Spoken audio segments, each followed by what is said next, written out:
నమస్కారం సార్, రేవంత్ రెడ్డి గారు. నాది మీ పక్క నియోజకవర్గం సార్. నేను గత ఒక 2 ఇయర్స్ బ్యాక్ హైదరాబాద్లో ఉన్నా. కానీ నా బండి యాక్సిడెంట్ అయినాక నాకు ఊళ్ళోనే సెటిల్ అయిపోయినా. ఒక 1 ఇయర్ సెటిల్ అయిపోయినా. మీరు ఏదైతే ఫ్రీ బస్సు పెట్టారో తర్వాత మీరు బస్సు పెట్టిన 1 మంత్కి నేను మళ్ళీ హైదరాబాద్ రావాల్సి వచ్చింది. నాకు ఉన్నది అంత ఇంత భూమి ఉందన్న, ఆడ చేసుకుంటూ మా వాళ్ళతో తిరుగుకుంటూ బాగానే ఉన్నా. మీరు చేసిన మైనస్ల వల్ల మేము ఇక్కడికి రావడం జరిగింది.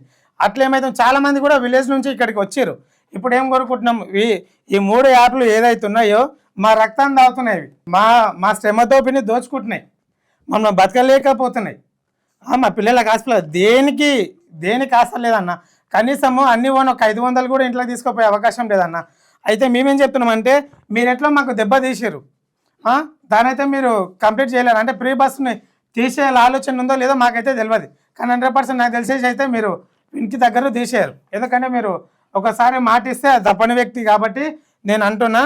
ఇంకోటి, మీరు ఈ యాప్లను తీసేసి మీరు ఏదో మాకు మైనస్లు చేసిర్రు కాబట్టి, ఆ కడుపు మీద మీరు కొట్టిర్రు కాబట్టి మమ్మల్ని పైకి లేపాలన్నా ఇంకేమైనా చేయాలన్నా మీ చేతిలోనే ఉంటుంది మాకు. కాబట్టి ఈ యాప్లను తీసేసి ఇవే యాప్ల బదులు గవర్నమెంట్ నుంచి ఒక యాప్ తీసుకొచ్చి మాకు ఆటో డ్రైవర్లకు అందరికీ